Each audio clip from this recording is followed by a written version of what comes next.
Before we dive into the story, don't forget to like the video and tell us in the comments where you're watching from. Reese Morgan had spent the last decade keeping to himself on a parched stretch of land miles from Dust Devil Creek. He had once run a small freight business with his younger brother, hauling supplies between railheads and mining camps, until a midnight stampede, sparked by rustlers they never saw, ended with his brother trampled under the hooves of their own panicked herd. After burying him under a lone juniper tree, Reese sold the wagons, bought this forgotten parcel of earth, and worked just enough cattle to feel the ache in his muscles and the sun on his back. His sole ambition now was to avoid other people and the grief they inevitably dragged behind them like a rattling chain. No wife, no partners, no friends, just the unforgiving land, 2 good horses, and a Winchester he rarely touched unless a coyote got bold near the chicken coop. That evening, he had just filled a tin pail with murky water pulled from the well and was scraping a thick layer of mud from his worn boots when he heard the distinct sound of approaching horses. It wasn't the steady, disciplined rhythm of a posse or the plodding pace of a lone traveler. The hooves struck the hard-packed dirt with an unsteady beat, drunk, exhausted, or a miserable combination of both. Reese stopped his work, his body going still as he watched the distant tree line where the south trail emerged. He briefly considered stepping inside for the rifle propped against the wall but knew that appearing with a gun in hand would only escalate whatever trouble was riding his way. A man holding a rifle invites a challenge, a man holding his ground invites a conversation, however unwelcome. 3 riders materialized through the evening haze, their clothes stained with sweat and trail dust, their faces covered in several days of rough stubble. One wore a tattered Union Army coat, stripped of its insignia. Another had a jagged scar that cut through his left eyebrow, giving him a permanent scowl. The third, a burly man in the lead, smelled of cheap whiskey even from 50 feet away. Their horses were lathered, breathing hard with flared nostrils and flecked with foam. Reese remained by the fence post, his expression as flat and uninviting as the land around him. He offered no greeting, no question. Men who arrived unannounced at a place like this were usually running from something or looking to take something. The man in front, Corbin, raised a hand in a lazy gesture meant to look neighborly. "Evening," he rasped, his voice rough as gravel, as if it had been strained from shouting. Reese didn't reply. His silence was a wall, forcing the other man to speak again. "We heard you got a fine black stallion in that corral. We're here to settle a debt." Corbin's eyes were bloodshot, and his words carried a slur that wasn't just from fatigue. Reese's jaw tightened, a single, tense movement. "I don't owe you a thing," he said, his voice low and steady, carrying no more emotion than the wind. Corbin jerked his chin toward the rider trailing behind him. "Got payment right here." It was then that Reese noticed the rope. It wasn't called on the saddle horn but trailed down to the ground. A young woman walked behind the horse, her wrists bound tightly in front of her, the rope pulled taut enough to have carved angry red grooves into her skin. She was barefoot, and her ankles were scraped raw. Each step she took was shaky, as if her legs were on the verge of collapsing, yet she forced them straight with a visible effort of will. Long, straight black hair was matted to the side of her face with dirt and sweat. The simple cotton dress she wore was torn down one side and across the chest, revealing the sharp line of her collarbone, marred by a dark, ugly bruise. They halted a few yards from the fence. The rider gave the rope a sharp yank, and she stumbled forward, catching herself before she could fall. She didn't cry out or make a sound. Her head remained bowed, and her breathing was a shallow, uneven flutter. The lead man, Corbin, grinned, showing a row of yellowed teeth. Caught her wandering near the old railroad camp. "No papers, no family. We figure she's worth a horse. You take her, we take the stallion. A clean trade." Reese's gaze moved from the woman to the 3 men. His face remained a mask, but a cold knot formed in his stomach. He understood their proposition perfectly. An easy trade, no questions asked, leaving him with a problem they no longer wanted. He also knew precisely what would happen if he refused. 3 half-drunk men with guns, short tempers, and nothing to lose could burn his cabin to the ground for the sheer sport of it. A gunfight would be loud, bloody, and ultimately pointless. He was 1 man against 3. "I don't trade in people," he said, the words clipped and final. "You ain't trading. You're receiving," Corbin countered, his tone turning hard. "We're leaving her here. The stallion is ours." It wasn't an offer, it was a statement of fact. Reese disliked yielding ground more than anything, but he measured the immediate risk. Without betraying any emotion, he gave a single, curt nod toward the corral. "Take the stallion and ride." They didn't bother with thanks. Two of the men dismounted and clumsily untied the horse he indicated. The third man callously tied the woman's rope to the fence post, as if dropping off a piece of unwanted luggage. She braced her feet against the dirt, absorbing the jerk of the rope without falling. As they mounted up, the one with the scar chuckled. "If she dies on YA, you can bury her or leave her for the buzzards. Your problem now." They rode off, kicking up a cloud of dust that hung in the still evening air.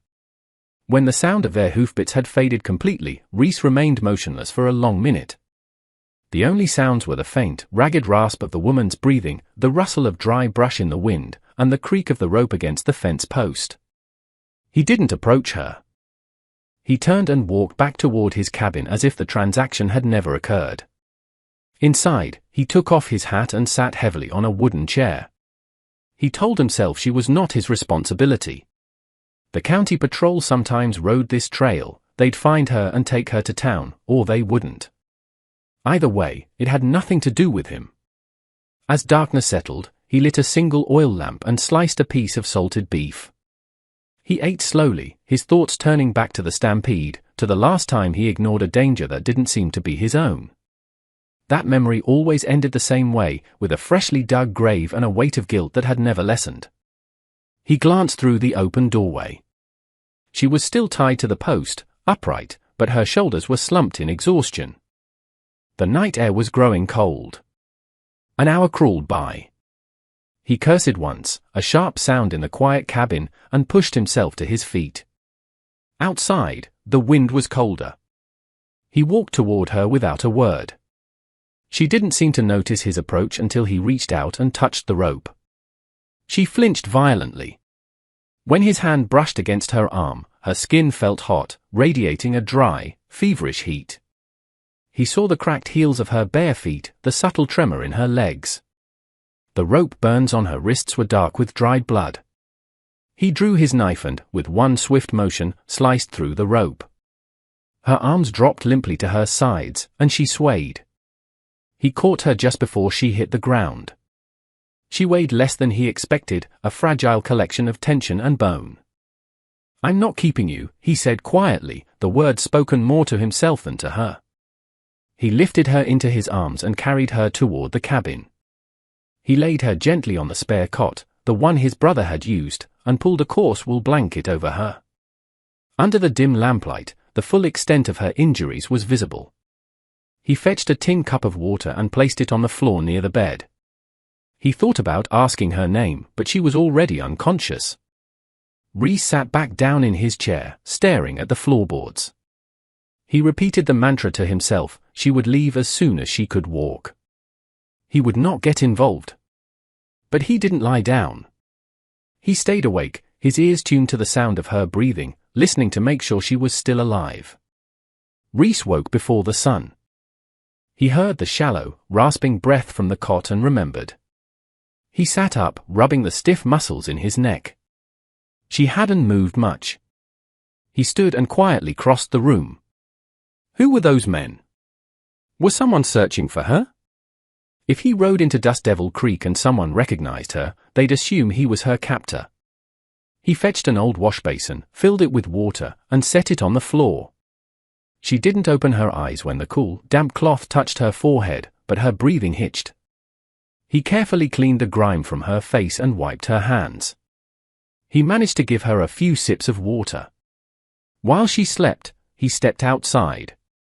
The loss of the stallion stung more now in the clear light of day. He scanned the horizon out of habit, no riders, no patrols. When he returned, she was half awake, her eyes barely open. Her expression wasn't one of panic, but of deep exhaustion and guarded caution. He crouched beside the cot. "You can drink if you're able," he said, his voice low. She blinked, then weakly raised one hand to pull the blanket higher over her chest. He stood and brought her a small bowl with pieces of dry bread. "You eat when you can. Then you leave when you can walk." She looked at him, her dark eyes steady. She tried to speak again, her voice a dry whisper. "Name." He hesitated. "Reese," he said finally. He waited, assuming she would offer her own. When she didn't, he found himself asking, "What do I call you?" She looked down at the floor, then at the wall, her eyes avoiding his as she answered. The name landed differently than he expected. It didn't sound like a stranger's name, but like someone whose absence would be deeply felt. That thought brought a heavier one in its wake. Who was looking for her? She ate a piece of bread, chewing slowly. Then she spoke again, her voice still weak but carrying a terrifying clarity. "My father is Sheriff." Reese froze. Sheriff. Not just any man, but Sheriff Arthur Hammond of Dust Devil Creek, a man known for his unyielding pursuit of justice and a temper as short as a faulty fuse. A man who would tear this county apart looking for his daughter. "Sheriff Hammond?" Reese asked, needing to hear it again. She nodded once. "He find me. Long time ago," she explained. "Railroad camp. Fire. My family. Gone. He take me. Raise me. Adopted." The pieces clicked into a horrifying picture. "Why didn't you tell those men who you were?" "I try," she said, frustration in her eyes. "They laugh. Say, Sheriff's girl not look like me. They think I lie. They had kidnapped the one person in the territory guaranteed to bring hell down upon them. And then they had traded her to him." He began to pace. His instinct screamed at him to ride her to town, but he pictured the scene, riding in with the sheriff's battered daughter, trying to explain. Corbin and his crew would be long gone, and he would be the one left holding the rope. "We need a plan," he said, his voice tight. "The posse will be checking every homestead. They'll be here soon." "What you do?" she asked, her eyes searching his face. "You fight? Or you send me out?" She was asking if he would protect her or save himself. "Depends on who rides in," he said. "If it's your father, we talk." "If my father finds, he will be angry," she whispered. "He will see you, and he will want to kill you." "Then you'll have to be the one to tell him different," Reese said flatly. "You'll have to tell him I didn't take you." "He not always listen first," she replied. Reese stood and took her empty plate. "You're not a prisoner here, Mai. If anyone rides in, they'll hear that from me. And from you." "Why?" she asked again. He paused. "Because I'm tired of burying people." As the light faded, he fetched his spare pair of boots. "They won't fit right, but they're better than walking barefoot." She touched the worn leather, then looked up at him. "I stay until I am strong," she said. He found himself agreeing. "You stay until we know it's safe. We'll watch for the posse. When they get close, we'll signal them." No surprises. Before she closed her eyes to rest, she asked one more thing. "If they come, and they do not listen, you will speak before they shoot." He met her eyes, the promise forming before he spoke. "I don't run from a door I opened." The next morning, Mai was able to stand, steadying herself on the cot frame. Reese watched her, saying nothing. He filled the basin with warm water. "Sit," he said simply. She lowered herself, and he crouched, carefully washing the dirt and dried blood from the cuts on her feet. She flinched but didn't pull away. When he finished, he wrapped them in clean strips of cloth. "You have done this before," she observed. "Patched up men on the trail," he said, his voice clipped. "Didn't always work." She stared at him for a moment. "Your brother, he died there." He didn't know how she guessed. He finally managed a single word. "Yeah, that was all he could push out." She processed the answer with a quiet nod. He stood. "You can sit outside for some air, but stay close." If the posse spots you alone from a distance, they might get the wrong idea. She pulled herself up and stepped slowly onto the small porch. The sun was pale and not yet hot. She scanned the horizon with trained eyes. "No dust," she said. "Not yet," he replied, checking the ridge anyway. She looked at the small, lonely homestead. "You live far from others," she said. On purpose, after a long pause, she spoke again. "I will not go back to town a prisoner. Not even his." He crossed his arms. "I don't plan on you going back in chains." He could feel another question building. He waited. "You will give me horse when I leave?" she asked. "I've got one left that's sound. But I won't turn you loose until those feet are healed and we know the trail is clear." She looked down at her hands, then lifted her chin. "I do not run. I find men who take me." Reese's jaw tightened. "You know their faces?" She nodded, her eyes darkening. 3 men. I remember he saw it then, not just a victim wanting to escape, but someone determined to see justice done, one way or another. He realized something else. How did those men know my name? They called this Morgan's Land. She narrowed her eyes. One man say it. They know this place. Reset his jaw. I've run into their kind before. Hired guns, trail drivers. Names get passed around. They will come back, she stated. Not for you. They got what they came for. But if they talk in town and word gets out who you are. He didn't have to finish. Trouble would follow. Then I must be strong before I go, she said. If they come, I not hide under blanket. You won't be alone if they show up, he said, the words coming out before he could stop them. She watched him for a few seconds, reading what he hadn't said.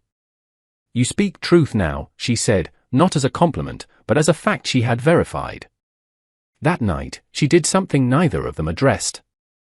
She dragged the cot so its head was against the wall, not facing the door. It was the act of someone who had been taken in her sleep once before. He pretended not to notice, but he understood. By the next day, the air held a dry stillness. Mai was sitting at the table when he came inside, not on the cot. She had braided her clean hair into a single, thick plait. The boots were on her feet, laced tight. Today, she asked, you stay or ride? Stay, he said. Too much risk leaving this place empty now. She nodded. I walk little. Outside he watched her step off the porch and walk from the trough to the fence and back, testing her strength. After a while, she sat on the porch steps. You think the posse pass here soon? Could be today. Could be tomorrow. Your father won't stop until he finds you, he answered. When they come and see me, they ask questions, she said, thinking aloud. If they see I wear your shirt, they ask more. Then you stay inside until they're close. We'll hail them. No surprises, he repeated. You tell anyone in town I am here, she asked suddenly. No. I don't talk to town unless I have to. She accepted his answer. Then the crucial question came. If the men who took me come back first, what you do? Let them take me, or fight. He met her gaze without flinching. I don't let anyone drag someone off my land tied like an animal. If they come back, they won't leave standing. She heard the finality in his tone. After a long silence, she said, the men who took me, they think I am nothing.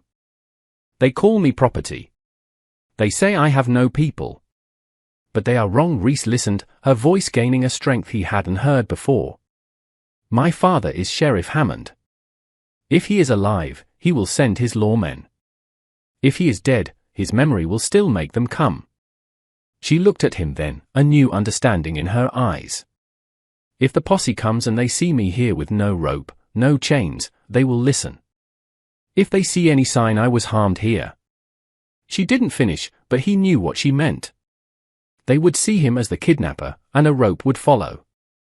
He answered in a low voice. No one here has touched you or claimed you. If they ride in, I'll stand right beside you. They can listen or they can try to shoot, but they'll know you weren't kept here against your will. Her eyes held his, longer than before. Not soft, but steady. That night, she didn't sleep on the cot. She laid her blanket on the floor near the wall opposite his bed. Closer than before, but not beside him. Before she lay down, she said only one thing more. When my father comes, I will speak first. He will hear me. He answered, and I'll be here when he does. The wind shifted before dawn, carrying the faint sound of multiple horses moving with purpose. Reese was awake instantly. The air was colder, with a tension that bit at the skin. He sat up, his hand going to the revolver by his bed. Mai was already awake, sitting on the edge of the cot, boots on her feet. She looked at the door, then at him. No panic, just a tense readiness. He stood and moved quietly to the window. The land outside was grey-blue in the first light. 5 dark shapes moved along the ridge, closing the distance. They rode in a tight, disciplined formation, not like drifters. This was the posse. He looked back at Mai. 5 riders. Not the men who brought you. She stood carefully, her strength steadier now. My father, she whispered. The question he had been dreading had finally arrived. Would Hammond shoot first and mourn later? He stepped back from the window. Stay inside until I call for you. Let me talk to them first. She turned to him sharply. No. If they see only you, they will think you hide me. They will shoot. I will stand in the doorway. Not behind you. Beside you. He weighed her words. She was right. A lone man greeting a posse searching for a girl was a target. All right, he said. But let me speak first. Don't come out until I say so. Give me a chance to set the scene. She didn't waste time agreeing. She just moved toward the door and waited in the shadows. Reese stepped onto the porch, his Winchester held in one hand, barrel pointed at the ground. He didn't shout. He stood where they could see him clearly. The 5 riders slowed as they spotted him, fanning out as they approached. The man in the lead was unmistakable, Sheriff Hammond, his face a grim mask of exhaustion and fury, a silver star pinned to his vest. He held a Spencer rifle across his saddle, and his eyes were locked on Reese. They stopped 30 yards from the cabin, a line of silent, dangerous men. Morgan, Hammond's voice boomed across the yard, rough with sleeplessness and rage. We're looking for my daughter. Seen anyone pass this way? Reese kept his voice flat and steady. She's here, Sheriff. She's alive. And she's safe. The deputies tensed, their hands moving toward their sidearms. Hammond's face darkened, his knuckles white on the stock of his rifle. You've got one chance to explain why my daughter is in your cabin, Morgan. 1 inch. I didn't take her, Reese said calmly. 3 men brought her here last night. They forced a trade for my stallion. A likely story, one of the deputies snarled. It's the truth, Reese said, his eyes never leaving the sheriff's. Now, before you do something you'll regret, I want you to see for yourself. Mai, come out. Mai stepped into the doorway. She wasn't bound. She wasn't crying. She stood tall in his oversized shirt, her hair braided, her face pale but composed. The sight of her, alive, shocked the posse into silence. The fury on Hammond's face cracked, replaced by a wave of raw, overwhelming relief. But it was followed swiftly by suspicion as his eyes took in Reese, then his daughter in the man's shirt. Mai? Hammond's voice was a choked whisper. Mai raised her chin. I am not hurt, father. This man, he saved me. She switched to the clear, articulate English he had taught her. He cut the rope. He gave me food and shelter. He did not harm me. Hammond dismounted slowly, his rifle never wavering from Reese. Step away from her, Morgan. Reese took a slow step to the side.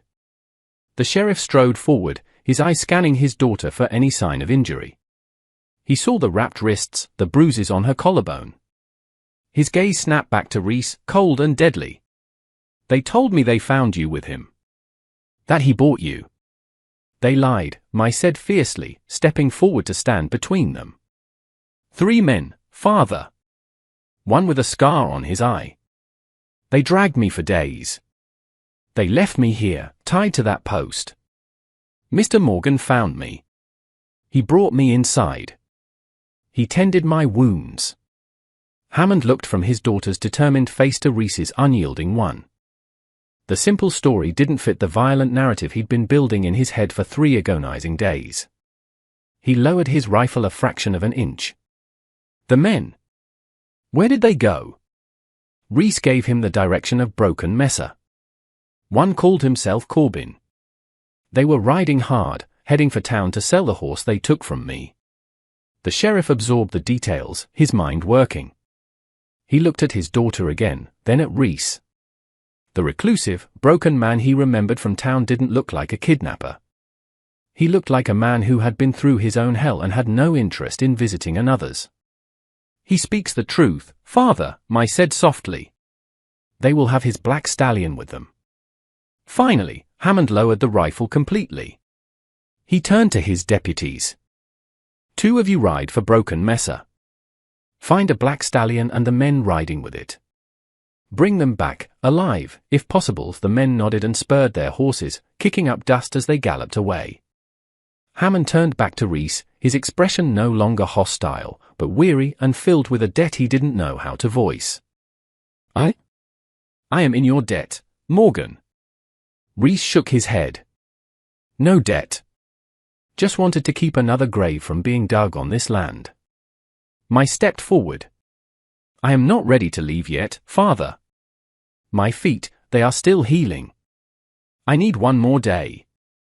Hammond looked ready to argue, to sweep her up and carry her back to the safety of his own roof. But he saw the look in her eyes, the same stubborn independence he had fostered in her. He looked at the quiet solitude of Reese's homestead, a place clearly devoid of menace. He gave a reluctant nod. "1 day. I'll leave a deputy." "No," Reese and Mai said at the same time. Mai put a hand on her father's arm. "I am safe here. I will be home tomorrow." The sheriff hesitated, then finally agreed, a deep trust for his daughter overriding his every instinct. He mounted his horse, gave Reese one long, searching look that was a mixture of gratitude and warning, and then rode off with his remaining men. When they were gone, a profound quiet settled over the yard.